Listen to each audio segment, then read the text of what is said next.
Hello friends, मैं नीता भास्कर आप सभी लोगों का अपने यूट्यूब चैनल में स्वागत करती हूँ। और विषय 4 है एनसीईआरटी हिस्ट्री 11th क्लास की विश्व इतिहास के कुछ विषय जो हम पढ़ रहे हैं, और उसी में आज चैप्टर 4 पढ़ेंगे हम। इस्लाम का उदय और विस्तार लगभग 570 से 1200 ईस्वी तक। ठीक है। और आशा करती हूँ वीडियो आपको जरूर पसंद आएगी, और पसंद आए तो लाइक शेयर कमेंट करना बिल्कुल ना भूलें, कमेंट जरूर करें। और बहुत इंपॉर्टेंट है, जिन लोगों ने अभी आईएएस का एग्जाम दिया होगा तो उन्होंने क्वेश्चन देखे होंगे। आईएएस और पीसीएस के लिए बहुत ही इंपॉर्टेंट है ये एनसीईआरटी पढ़ना आपके लिए। यहाँ से क्वेश्चन उठाए जाते हैं। ठीक है, तो चलिए शुरू करते हैं। लाइक शेयर कमेंट करना बिल्कुल मत भूलिएगा। और जो लोग चैनल पे नए हैं, चैनल को जरूर सब्सक्राइब कर लें, बेल आइकन जरूर प्रेस कर लें, जिससे नई वीडियो की नोटिफिकेशन भी आपको मिलती रहे। तो विषय 4 3 चैप्टर हमने अब तक कंप्लीट कर लिया है, और चैप्टर 4 था ये। और यहाँ हम करेंगे इस्लाम का उदय और विस्तार लगभग 570 से 1200। और जिन लोगों ने पहले की वीडियो इससे पहले की नहीं देखी वो जरूर देखें, क्योंकि फर्स्ट चैप्टर से ही आप देखेंगे तभी आपको अच्छी तरीके से सब चीजें समझ में आएंगी। कैसे लेखन कला का विकास हुआ, ये सब चीजें हमने कर लिया है। रोम का इतिहास हमने काफी अच्छी तरीके से पढ़ा, कैसे कैसे विकास हुआ, कैसे उद्भव हुआ। ठीक है, तो चलिए शुरू करते हैं। देखिए, आज जबकि हम 21वीं सदी में प्रवेश कर चुके हैं, संसार के समस्त भागों में यानी संसार के समस्त भाग में रहने वाले मुसलमानों की संख्या 1 अरब से अधिक है इस समय। वे भिन्न भिन्न राष्ट्रों के नागरिक हैं, अलग अलग भाषाएं बोलते हैं, उनका पहनावा भी अलग अलग किस्म का है। वे किन तरीकों से मुसलमान बने वे भी भिन्न प्रकार के थे, और वे परिस्थितियां भी भिन्न थी, जिनके कारण वे अपने अपने रास्तों पर चले गए। फिर भी मुस्लिम समाजों की जड़ें एक अधिक एकीकृत अतीत में यानी ठीक है समाहित हैं, जिसका प्रारंभ लगभग 1400 वर्ष पहले अरब प्रायद्वीप में हुआ था। ठीक है। अब इस अध्याय में इस्लाम के उदय और मिस्र से अफगानिस्तान तक के विशाल क्षेत्र में उसके विस्तार के बारे में हम पढ़ने जा रहे हैं। ठीक है। 600 से 1200 तक की अवधि में यह इलाका इस्लामी सभ्यता का मूल क्षेत्र था। इन शताब्दियों में इस्लामी समाज में अनेक प्रकार के राजनीतिक और सांस्कृतिक प्रतिरूप दिखते हैं। इस्लामी शब्द का प्रयोग यहाँ केवल उसके धार्मिक अर्थों में नहीं, बल्कि उस समूचे समाज और संस्कृति के लिए भी किया गया है। ठीक है। तो हम जैसा कि 21वीं सदी में प्रवेश कर चुके हैं, अलग अलग पहनावा है, कैसे लोग मुसलमान बने, क्या क्या चीजें थी, इन सब चीजों के बारे में हम इसमें अध्ययन करेंगे। जो ऐतिहासिक दृष्टि से इस्लाम से संबद्ध रही हैं, यानी ऐतिहासिक दृष्टि से जो इस्लाम से संबंधित हैं, इस समाज में जो कुछ भी घटा या घटित हो रहा था, उसका उद्भव यानी शुरुआत सीधे धर्म से नहीं हुआ। यानी सीधे धर्म से क्या हुआ, उसकी शुरुआत नहीं हुई है, उसका उद्भव नहीं हुआ है, उसका विकास नहीं हुआ है, बल्कि इसका उद्भव एक ऐसे समाज में हुआ जिसमें मुसलमानों को और उनके धर्म को सामाजिक रूप से क्या था, प्रमुखता प्राप्त थी। यानी प्रमुख रूप से सामाजिक रूप से प्रमुखता। तीसरे चैप्टर में हमने सामाजिक श्रेणियां पढ़ी थी, उसके इसमें हम आपको पिछले चैप्टर को जरूर देखना चाहिए, और हमने कंप्लीट किया था इसके बारे में। ठीक है। गैर मुसलमान भले ही कुछ गौड़ यानी गौड़ सही, लेकिन हमेशा इस समाज के अभिन्न भाग रहे। जो गैर मुसलमान यानी जो मुसलमान नहीं थे, वो लोग गौड़ रहे यानी शून्य रहे, लेकिन हमेशा इस समाज के अभिन्न भाग वो भी रहे। जैसे कि ईसाई प्रदेशों में यहूदी लोग थे। ठीक है। यहूदी धर्म, हमने यहूदी धर्म के बारे में पढ़ा था। ऊपर दिए गए इस्लामी क्षेत्रों के सन 612 तक इतिहास के बारे में हमारी समझ इतिवृत्तों अथवा तवारीख पर, जिसमें घटनाओं का वृतांत कालक्रम के अनुसार दिया जाता है और सीधे अर्थ ऐतिहासिक कृतियों पर आधारित है, यानी ऐतिहासिक रचनाएं जो हैं उस पे। जैसे चरित सीरा, पैगंबर के कथनों और कृत्यों के जो उनके कथन थे, जो उन्होंने शब्द कहे थे और उन्होंने जो कार्य किया था। अभिलेख हदीद, कौन सा अभिलेख, हदीद। ठीक है। और कुरान के बारे में टीकाएं, क्या है ये, तफसीर। ठीक है। कुरान के बारे में जो टीका की गई वो तफसीर। टीका उसे कहते हैं जब कोई रचना की जाती है और उस पे कोई बाद में फिर उस पर दोबारा से उसको रचना को लिखता है। टीका टिप्पणी एक तरीके से उसको शॉर्ट में जब कोई उसको लिखता है तो उसे टीका या टिप्पणी कहते हैं। ठीक है। इन कृतियों का निर्माण जिस सामग्री से किया गया वह प्रत्यक्षदर्शी वृत्तांतों, अखबार या बहुत बड़ा संग्रह था। ये वृत्तांत विशेष कालावधि यानी कालक्रम में मौखिक रूप से बताकर अथवा कागज पर लिखित रूप में लोगों तक पहुंचे, यानी शब्दों में बोलकर मौखिक रूप से, और कागज पर कुछ चीजें लिखित रूप में भी लोगों तक पहुंची। ऐसी प्रत्येक सूचना यानी खबर की प्रामाणिकता की जांच एक आलोचनात्मक तरीके से की जाती थी, यानी कुछ भी हो उसकी आलोचना जरूर होती है और एक आलोचनात्मक तरीके से उसकी जो है सूचना या वो की जाती थी, प्रामाणिकता की जांच हमेशा, जिसमें सूचना भेजने यानी इसनाद कहते थे उसे, श्रृंखला का पता लगाया जाता था, वर्णन करता कौन है, उसकी विश्वसनीयता कितनी यानी कितना विश्वसनीय है, विश्वास करने योग्य है कि नहीं है, अतिशयोक्ति तो नहीं आदि स्थापित की जाती थी। यद्यपि यह तरीका नितांत दोष रहित नहीं था, क्योंकि कोई भी कार्य हो, अगर कोई भी रचना है तो उसमें जरूर कुछ चीजें अतिशयोक्ति भी होती है, यानी बढ़ा चढ़ा कर भी चीजें लिखी जाती हैं और बिल्कुल डिक्टो वो सब चीजें नहीं पाई जाती हैं जब भी कोई रचना। लेकिन मध्यकालीन मुस्लिम लेखक सूचना का चयन करने और सूचना दाताओं के अभिप्राय यानी उसके मतलब को समझने के मामले में विश्व के अन्य भागों के अपने समकालीन लोगों की अपेक्षा अधिक क्या थे, सतर्क थे। विवादास्पद मुद्दों के मामले में यानी जिन पर विवाद होता था, जो मुद्दे थे, उन्होंने अपने स्रोतों से एक ज्ञान की एक ही घटना के विभिन्न रूपांतरण प्रस्तुत किए, यानी एक ही घटना होती थी लेकिन उसके विविध तरीके से उसका कई प्रकार से उसका रूपांतरण किया गया। उन्हें परखने का कार्य अपने पाठकों के लिए छोड़ दिया गया, यानी जो पाठक थे उनको वो कैसे उनको परखें, उनको उनके ऊपर भी चीजें छोड़ दी गई पाठकों को। उनके अपने समय के आसपास की घटनाओं के बारे में उनका वर्णन अधिक सुनियोजित और विश्लेषणात्मक है और उसे अखबारों का संग्रह मात्र ही नहीं कहा जा सकता, यानी यह नहीं कहा जा सकता कि वह सिर्फ एक संग्रह है, बल्कि वह सुनियोजित यानी नियोजित तरीके से और विश्लेषण के द्वारा विश्लेषणात्मक है। ठीक है, अधिकतर ऐतिहासिक अर्थ ऐतिहासिक घटनाएं अरबी भाषा में है। ठीक है, किस भाषा में है, अरबी भाषा में। ठीक है, वेरी इंपॉर्टेंट पॉइंट। इसमें सर्वोत्तम कृति तबरी, क्या है कृति तबरी, 923 में निधन की तारीख है। ठीक है, जिसका 38 खंडों में अंग्रेजी में अनुवाद किया गया है। फारसी में इतिवृत्ति संख्या की दृष्टि से बहुत कम है, यानी फारसी में जो रचनाएं हैं वो काफी कम मिली हैं, लेकिन उनका जो रूपांतरण हुआ था अंग्रेजी में उसका वो अधिक है, क्योंकि बाद में अंग्रेजी में उसका अनुवाद किया गया। लेकिन उनमें ईरान और मध्य एशिया के बारे में विस्तृत जानकारी दी गई है जो कि अरबी में है। सीरियाक अरेमाइक की एक बोली है में लिखे गए, यानी एक यह भाषा सीरियाक ईसाई वृतांत ग्रंथ और भी कम है, यानी जो ईसाई वृतांत हैं वो और भी कम है, लेकिन उसने प्रारंभिक इस्लाम के इतिहास पर महत्वपूर्ण रोशनी पड़ती है। इतिवृत्तियों के अलावा हमें कानूनी पुस्तकें, भूगोल, यात्रा वृतांत और साहित्यिक रचनाएं जैसे कहानियां और कविताएं प्राप्त होती हैं। दस्तावेजी लक्ष्य लेखों के खंडित अंश जो हैं, जैसे सरकारी आदेश अथवा निजी पत्राचार। ठीक है, जो दस्तावेज यानी जो साक्ष्य थे मिले हैं, लेखों के खंडित जो लिखा गया था उसका खंडित यानी कुछ उसके अंश मिले हैं, जैसे सरकारी आदेश था या निजी पत्राचार। इतिहास लेखन के लिए सर्वाधिक बहुमूल्य है ये, क्योंकि इनमें पूर्व चिंतन कर घटनाओं और व्यक्तियों का उल्लेख इसमें नहीं होता है।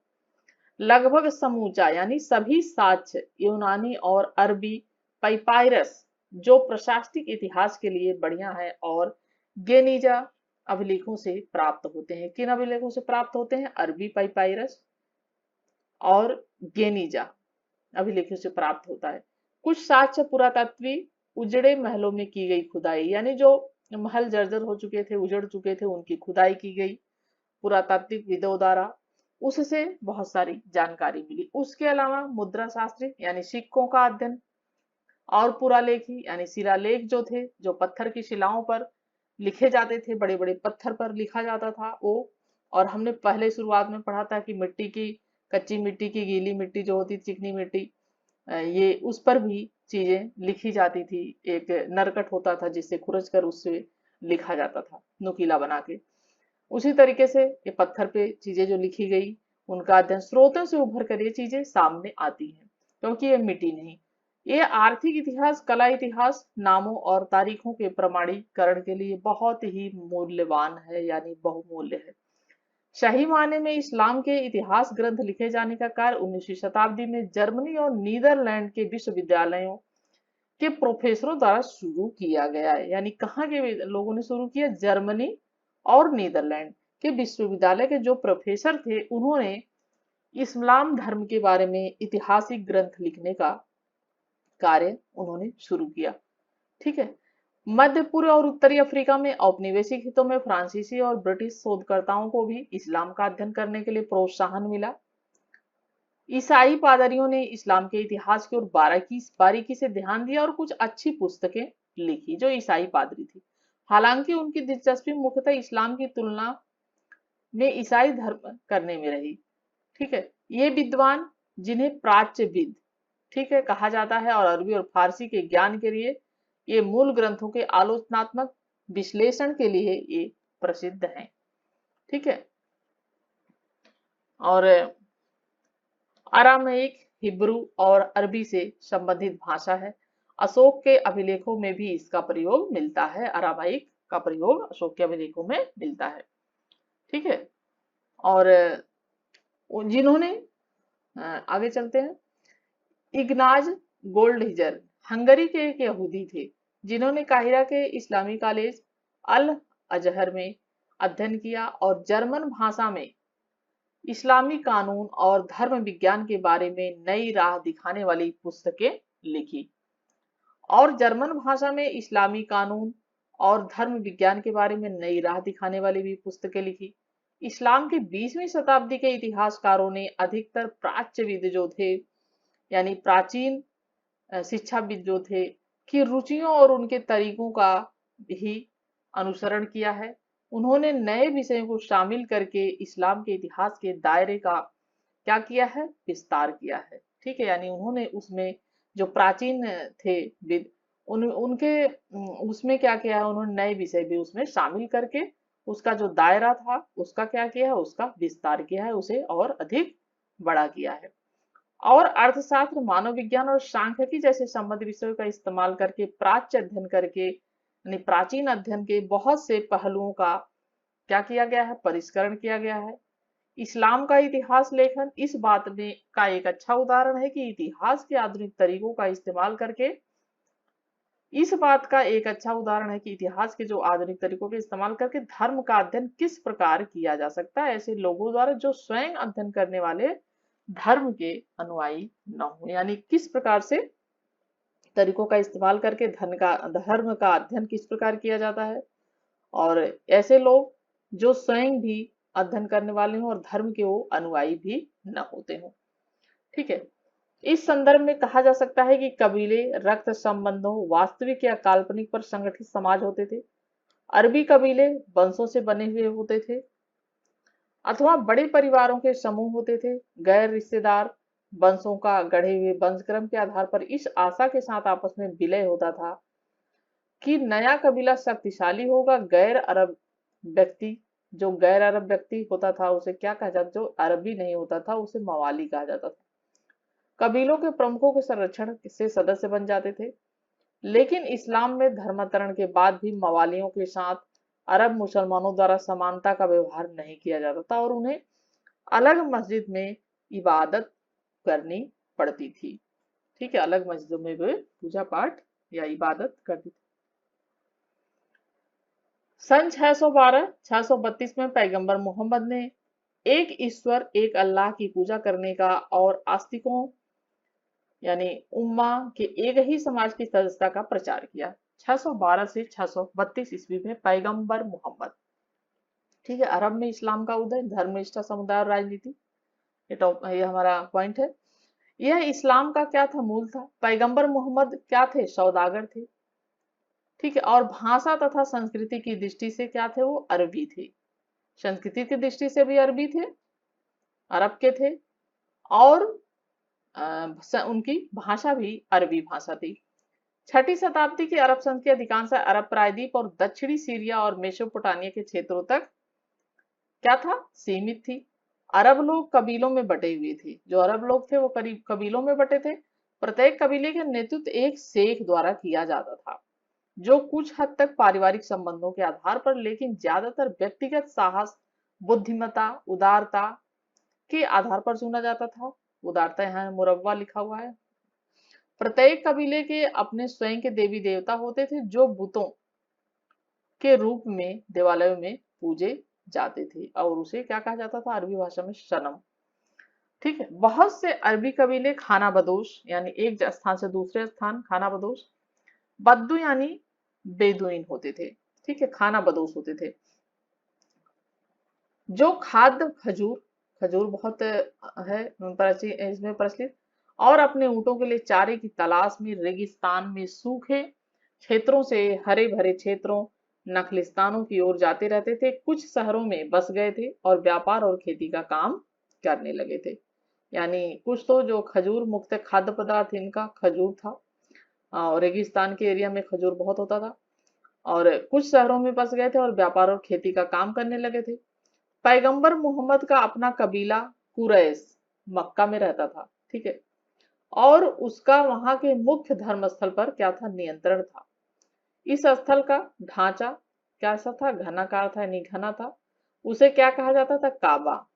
ठीक है, काबा कहा जाता था, जिसमें बुत यानी जो सनम हमने देखा बुत रखे हुए थे। मक्का के बाहर के कबीले भी काबा को क्या मानते थे, पवित्र मानते थे। जो मक्का के बाहर के कबीले होते थे वो भी काबा को बहुत पवित्र मानते थे, क्योंकि उसमें कुछ बुत रखे हुए थे। ठीक है, वे इसमें अपने भी बुत रखते थे, और हर वर्ष इस इबादत गाह की धार्मिक यात्रा यानी हज, जो आज भी प्रचलित है, धार्मिक यात्रा हज करते थे।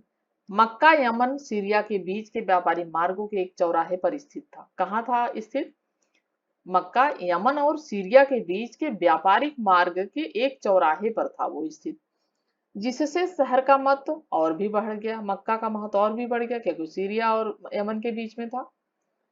अभी मानचित्र देखेंगे। काबा को एक ऐसी पवित्र जगह क्या कहा जाता था, हरम माना जाता था, जहां हिंसा वर्जित थी। हरम में हिंसा वर्जित थी और सभी दर्शनार्थियों को सुरक्षा प्रदान की जाती थी।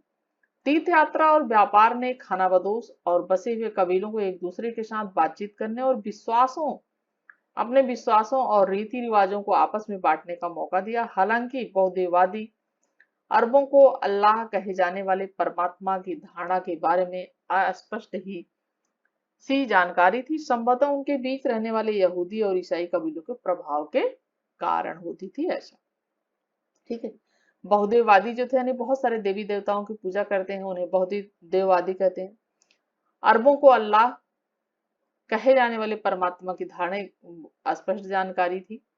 यहूदी और कबीलों के बीच में क्या था, उसके प्रभाव के कारण थी स्पष्ट जानकारी। लेकिन मूर्तियों और इबादत गाहों के साथ उनका लगाव सीधा और क्या था, मजबूत था। जो मूर्तियां थी, जो बुत थे उनकी। 13वीं शताब्दी की पुस्तक अजायबुल मखलूकात से चित्र लिया गया चित्र, जिसमें चित्रकार ने महादूत जिब्रील की परिकल्पना की है। यह कहा जाता है कि जिब्रील पैगंबर मोहम्मद के लिए संदेश लाया करते थे।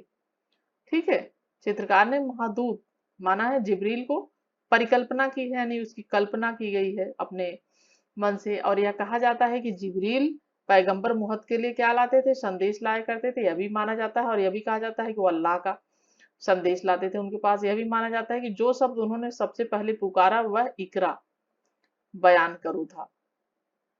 कुरान शब्द से कुरान शब्द इकरा से बना है। किससे बना है, इकरा से बना है।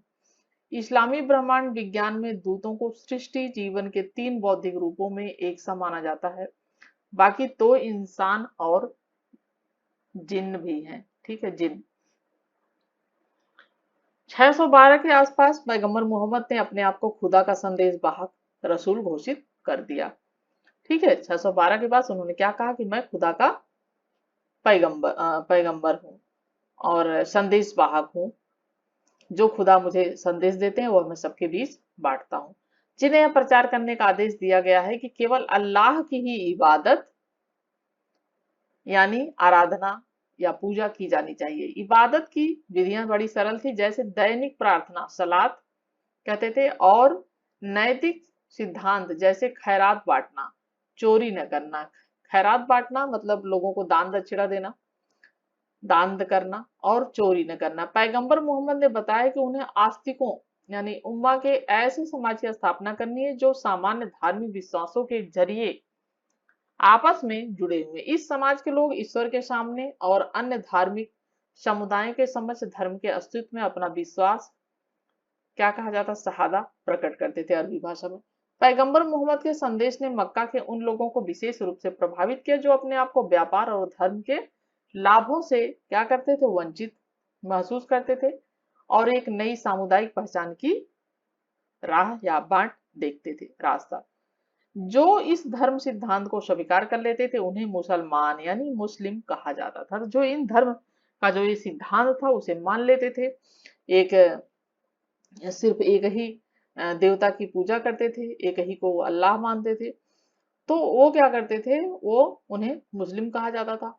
उन्हें कयामत के दिन मुक्ति और धरती पर रहते हुए समाज के संसाधनों में हिस्सा देने का क्या किया जाता था, आश्वासन दिया जाता था। मुसलमानों को शीघ्र ही मक्का के समृद्ध लोगों के भारी विरोध का सामना करना पड़ा, जो मुसलमान कहलाए, जिन्हें देवी देवताओं को ठुकराया जाना बुरा लगा था और जिन्होंने नए धर्म को मक्का की प्रतिष्ठा और समृद्धि के लिए खतरा समझा था। और ये चीजें हर जगह होती हैं। जब उन्हें ये लगा कि जब वो मुसलमान बनने लगे, जब उन्होंने इस तरीके से ये मुसलमान बनने शुरू हुए और इन्हें मुसलमान कहा जाने लगा, उन्हें मुस्लिम कहा जाने लगा, जो इस धर्म सिद्धांत को जो जो पैगंबर मोहम्मद ने धर्म सिद्धांत दिया तो उसको ये स्वीकार करने लगे, तो वो मुसलमान कहलाने लगे। लेकिन क्या हुआ, उनका उसका विरोध होने लगा, लोगों को बुरा लगा, क्योंकि जो बहुदेववादी थे, जो देवी देवताओं को अनेक देवी देवताओं को ठुकराया ठुकराया जाता था, तो उन्हें ये चीजें बुरी लगी और इसका काफी विरोध का लोगों के विरोध का सामना करना पड़ा। मक्का की प्रतिष्ठा और समृद्धि के लिए क्या एक खतरा समझा था उन्होंने इसे। सन 622 में पैगंबर मोहम्मद को अपने अनुयायियों के साथ मदीना कूच कर जाने के लिए मजबूर होना पड़ा, यानी इतना ज्यादा विरोध होने लगा पैगंबर मोहम्मद का कि वो फिर मक्का से मदीना चले गए। पैगंबर मोहम्मद की इस यात्रा यानी हिजरा से इस्लाम के इतिहास में एक नया मोड़ आया। जिस वर्ष उनका आगमन मदीना में हुआ उस वर्ष से मुस्लिम कैलेंडर यानी हिजरी सन की शुरुआत हुई। तो जब वो 612 में 622 में आए थे, ठीक है, इंपॉर्टेंट डेट है ये, 622 में आए थे जब वो मक्का से मदीना, तो वहीं से उनका मुस्लिम कैलेंडर शुरू होता है जिसे क्या कहा जाता है, हिजरी। ठीक है, हिजरी सन की यहीं से शुरुआत हुई। ठीक है, इस्लामी कैलेंडर हिजरी सन की स्थापना उमर की खिलाफत के समय की गई थी, जिसका पहला वर्ष 622 ईस्वी में पड़ता था। हिजरी सन की तारीख को जब अंग्रेजी में लिखा जाता है तो वर्ष के बाद एच लगाया जाता है। हिजरी वर्ष चंद्र वर्ष है जिसमें 354 दिन 29 अथवा 30 दिनों के 12 महीनों मुहर्रम से धुल हिज्जा तक होते थे। प्रत्येक दिन सूर्यास्त के समय से और प्रत्येक महीना अर्धचंद्र के दिन से शुरू होता है। हिजरी वर्ष सौर वर्ष से 11 दिन कम होता है। जो सौर वर्ष होता है उससे कितना दिन कम होता है, 11 दिन। अतः हिजरी का कोई भी धार्मिक त्योहार जिसमें रमजान के रोजे, ईद और हज शामिल है, मौसम के ये क्या होते हैं, अनुरूप ये नहीं होते हैं। हिजरी कैलेंडर की तारीखों को ग्रेगोरियन कैलेंडर, जिसकी स्थापना पोप ग्रेगरी 13वें द्वारा 1582 ईस्वी में की गई थी, कि तारीखों के साथ मिलाने का कोई सरल तरीका नहीं है। इस्लामी यानी एच और ग्रेगोरियन क्रिश्चियन सी वर्षों के बीच मोटे रूप से समानता की गणना निम्नलिखित फार्मूलों से इसकी की जाती है, जैसे यक्ष एच और मल्टीप्लाई 32 और 33, इस तरीके से सी -6 22 और ये सी और एच, इस तरीके से ये फार्मूला इसमें की जा सकती है। किसी धर्म का जीवित रहना उस पर विश्वास करने वाले लोगों के जिंदा रहने पर निर्भर करता है। इन लोगों के समुदाय को आंतरिक रूप से मजबूत बनाना और उन्हें बाहरी खतरों से बचाना क्या होता है, जरूरी होता है। सुदृढ़ीकरण और सुरक्षा के लिए राजनीतिक संस्थाओं की आवश्यकता होती है। सुरक्षा के लिए किसकी आवश्यकता होती है? राजनीतिक संस्थाओं की, जैसे राज्य और सरकारें, जो या तो पीछे से विरासत में प्राप्त होती हैं या फिर बाहर से प्राप्त की जाती हैं, अथवा जिनका निर्माण बिल्कुल नए तरीके से या नए सिरे से करना पड़ता है। पैगंबर मोहम्मद ने इन तीनों तरीकों से मदीना में एक राजनीतिक व्यवस्था की स्थापना की। ठीक है, क्योंकि किसी धर्म का जीवित रहो, उस पर जो विश्वास करने लोग हैं तभी तो जिंदा रह पाएगा। इन लोगों के समुदाय को आंतरिक रूप से मजबूत बनाना था, उन्हें बाहरी खतरों से सुरक्षा भी देनी थी, क्योंकि लोगों द्वारा विरोध बहुत तेजी के साथ हो रहा था। सुरक्षा के लिए राजनीतिक संस्थाओं की आवश्यकता हुई, जिससे कि वो सुरक्षित रहें, और राज्य और सरकार जो भी पीछे से विरासत प्राप्त होती है या बाहर से प्राप्त की जाती है, जिनका निर्माण बिल्कुल नए सिरे से करना पड़ता है। और पैगंबर मोहम्मद ने यही तीनों तरीका अपनाया, और इन्होंने क्या किया? राजनैतिक व्यवस्था की स्थापना की, जिसने अनेक अनुयायी जो थे उनके, जो उनके समर्थक थे, को सुरक्षा प्रदान की, जिसकी उन्हें आवश्यकता भी थी। और इसके साथ साथ शहर में चल रही कलह को भी समझाया, जो चल रही थी। उम्मा को एक बड़े समुदाय के रूप में बदला गया, ताकि मदीना के बहुदेववादियों और यहूदियों को पैगंबर मोहम्मद के राजनीतिक जो नेतृत्व के अंतर्गत लाया जा सके। पैगंबर मोहम्मद ने कर्म कांडों जैसे उपवास आदि और नैतिक सिद्धांतों को बढ़ाकर उन्हें क्या किया? परिष्कृत कर धर्म को अनुयायियों के लिए मजबूत और बनाया। मुस्लिम समुदाय कृषि और व्यापार से प्राप्त होने वाले राजस्व और इसके अलावा खैरात कर यानी जकात, एक कर था, टैक्स था, से जीवित रहा। इसके अलावा मुसलमान मक्का के काफिलों, ठीक है, मक्का के काफिलों के निकट नखलिस्तानों पर छापे भी मारते थे। इन छापों और धावों से मक्का के लोगों में प्रतिक्रिया हुई और मदीना के यहूदियों के साथ दरार भी उत्पन्न हुई। ठीक है, ये देखते चलते हैं हम चित्र साथ साथ। काबा में तीर्थयात्री, 15वीं शताब्दी की एक फारसी हस्तलिपि से लिया गया ये चित्र है। ये चित्र आप देख रहे हैं, लोगों द्वारा, लोग काफी सारे लोग यहाँ पे इकट्ठे हैं, और ये है, तो आप चित्र जो देख रहे हैं ये 15वीं शताब्दी की एक फारसी हस्तलिपि से लिया गया चित्र है। ठीक है, मक्का को जीत लिया गया। घाव से क्या हुआ? लोगों में प्रतिक्रिया हुई, और मदीना के यहूदियों के साथ क्या हुआ? दरार उत्पन्न हुई और मक्का को जीत लिया गया। और एक धार्मिक और प्रचारक और राजनीतिक नेता के रूप में पैगंबर की प्रतिष्ठा यहीं से पैगंबर की प्रतिष्ठा दूर दूर तक फैल गई। पैगंबर मोहम्मद ने अब समुदाय की सदस्यता के लिए धर्मांतरण को एकमात्र कसौटी माना। तो उन्होंने ये सोचा कि समुदाय की जो सदस्यता है उसका सदस्य बनने लिए धर्म का अवतरण या धर्मांतरण किया जाए, और इस बात पर बल दिया। रेगिस्तान की कठोर परिस्थितियों में अरबों ने शक्ति और एकता को महत्वपूर्ण माना। पैगंबर मोहम्मद की उपलब्धियों से प्रभावित होकर बहुत से कबीलों, अधिकांशतः बद्दू थे, उन्होंने अपना धर्म बदलकर इस्लाम को क्या किया? अपना लिया और उस समाज में शामिल हो गए। पैगंबर मोहम्मद द्वारा संरचित गठजोड़ जो जोड़ा गया था लोगों का, उसका फैलाव क्या हुआ? अब समूचे अरब देश में वो फैलता चला गया। मदीना उभरते हुए इस्लामी राज्य की प्रशासनिक राजधानी और मक्का उसका धार्मिक केंद्र बन गई। आज भी लोग मक्का मदीना जाते हैं। तो मदीना उभरते हुए इस्लामी राज्य का उदय और प्रशासनिक राजधानी बनी मदीना, और मक्का क्या हो गया? उसका धार्मिक केंद्र बन गया। काबा से बुतों को, जो बुत थे उनको हटा लिया गया था, क्योंकि मुस्लिमों के यह जरूरी था कि वे उस स्थल की ओर मुंह करके इबादत करें। पैगंबर मोहम्मद को थोड़े ही समय में अरब प्रदेश के काफी बड़े भाग को एक नए धर्म समुदाय और राज्य के अंतर्गत लाने में सफलता मिल गई। प्रारंभिक इस्लामी राज्य व्यवस्था काफी लंबे समय तक अरब कबीलों और कुलों का राज्य संघ बनी रही। तो हमने पढ़ा कि कैसे कैसे पैगंबर मोहम्मद द्वारा कैसे कैसे इस्लाम धर्म का उदय हुआ, कैसे लोग मुसलमान बनने लगे, और कबीला था जो एक कबीले के एक तरीके से नेता थे, और कैसे कैसे कबीलों से एक जो है धर्म की शुरुआत हुई और धर्म एक का उदय हुआ, इस्लाम धर्म का। तो हमने काफी रोचक जानकारियां ली, और आशा करती हूँ वीडियो आपको जरूर पसंद आई होगी।